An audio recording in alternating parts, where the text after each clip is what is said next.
Good Morning Business, Stéphane Soumier sur BFM Business. Et c'est Éric Larchevêque qui est avec nous. Bonjour Éric Larchevêque. Bonjour. Merci beaucoup d'être avec nous ce matin. Vous allez inaugurer à Paris aujourd'hui une maison du Bitcoin. Ouais. Et alors, franchement, on a donc besoin d'un truc physique, en briques. Ah oui, en briques, oui, en béton même. Pour l'élément financier le plus virtuel de la Terre. Ah oui, c'est un peu un paradoxe, ouais. Mais si justement on veut ancrer cet élément un petit peu virtuel dans le réel, eh bien rien de tel qu'une maison où on peut venir rencontrer des gens, discuter de cette technologie, faire avancer l'écosystème.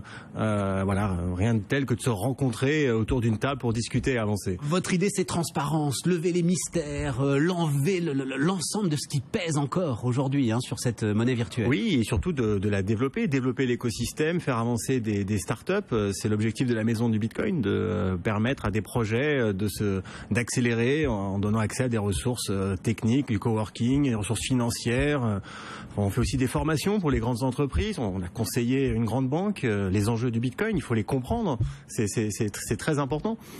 Donc, elle regarde les banques justement. Elle regarde. Bien sûr. Et la première étape pour elle, c'est de comprendre, parce qu'une monnaie qui est décentralisée, qui appartient à tout le monde, qui appartient à personne, pour un banquier, c'est pas quelque chose qu'il a l'habitude de voir. Est-ce que la clé finalement pour vraiment comprendre les enjeux de ce truc, et je vais vous amener sur ce qu'ont fait les Anglais hier, et je trouve ça absolument génial, c'est pas justement de sortir de la technique? De ne pas regarder comment ça marche. Aujourd'hui, quand vous mettez votre carte de crédit dans un distributeur, vous posez pas la question de comment fonctionne une chambre de compensation, etc. Exactement. Là, c'est pareil. Voilà, ça fonctionne. Maintenant, on peut juste l'utiliser et avancer. Très bon exemple, je le ressortirai. Effectivement, personne ne sait, moi le premier, comment fonctionne une chambre de compensation. C'est très compliqué. Et c'est pourtant au cœur de l'ensemble des systèmes de paiement du monde. Et c'est effectivement ce qui rentre en action quand vous avez un compte en banque à BNP Paribas et que vous allez chercher votre argent. Oui, c'était génial. Clairement. Ce que vous ne faites jamais. Néanmoins, on a un problème. Même quand on regarde pas comment ça marche, c'est la volatilité du truc. Tout à fait.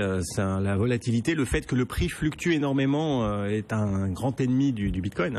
Il y en a d'autres, mais le seul moyen, comment est-ce qu'on peut faire pour contrer ça ? Eh bien, c'est rajouter de la liquidité. Parce que plus il y a de la liquidité, plus on est capable d'absorber un petit peu les réactions du marché à différentes nouvelles, etc.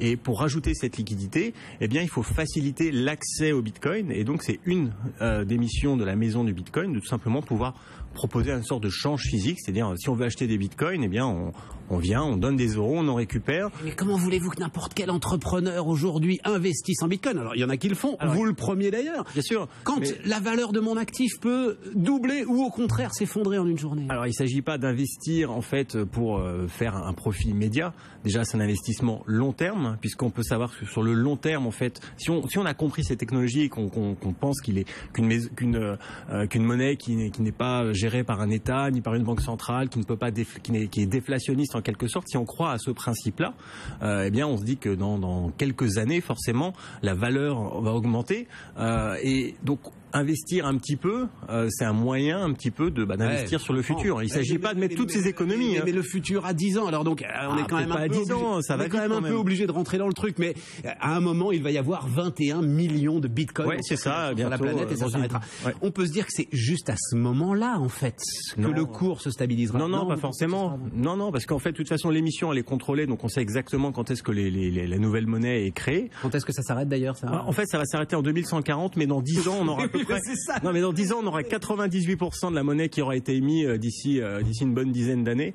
Mais aujourd'hui, ce qui régit son cours, c'est pas tellement l'émission, c'est plutôt la manière dont les États, les marchés réagissent en fait.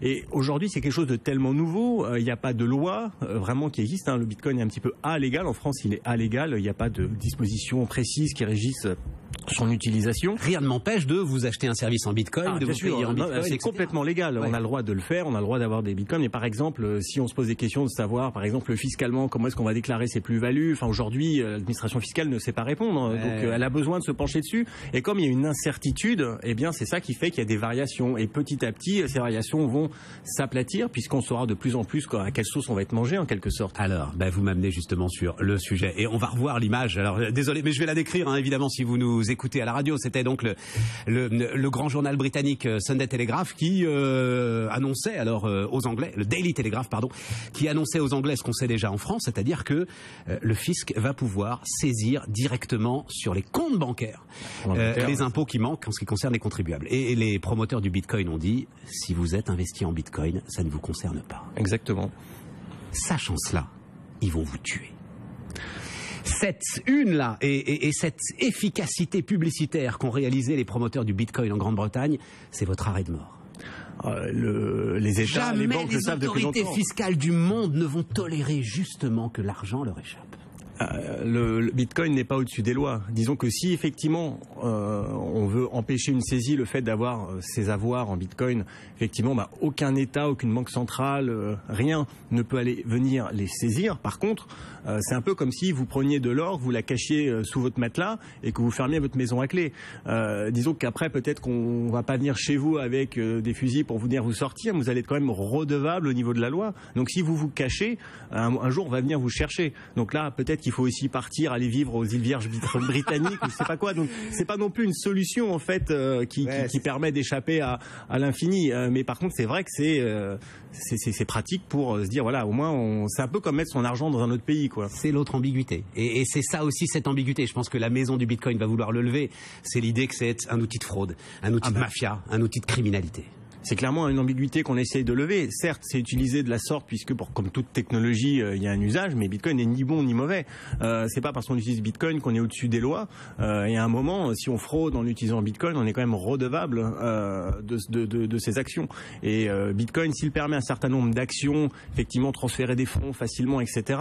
Dès qu'on va vouloir transférer cet argent, enfin ce Bitcoin en euros ou en dollars, on se retrouve face en fait, aux mêmes problématiques financières. On doit changer, on doit discuter avec le monde financier normal. Donc, à un moment ou à un autre, on est quand même obligé de reboucler. Donc, on peut pas utiliser le Bitcoin à l'infini comme ça pour frauder. Oui. Une monnaie à l'égal des autres monnaies. C'est votre volonté, en tout cas votre définition. Oui. La seule différence, c'est qu'elle vous appartient totalement et qu'elle n'est gérée par aucune banque centrale. Exactement. C'est retrouver le pouvoir sur l'argent, sur son argent. Merci beaucoup, Éric Larchevêque. Donc, la maison du Bitcoin, c'est, alors on va le dire précisément à Paris. C'est 35 rue du Caire à Paris, dans le 2e. Il sera 7h30 dans 30 secondes.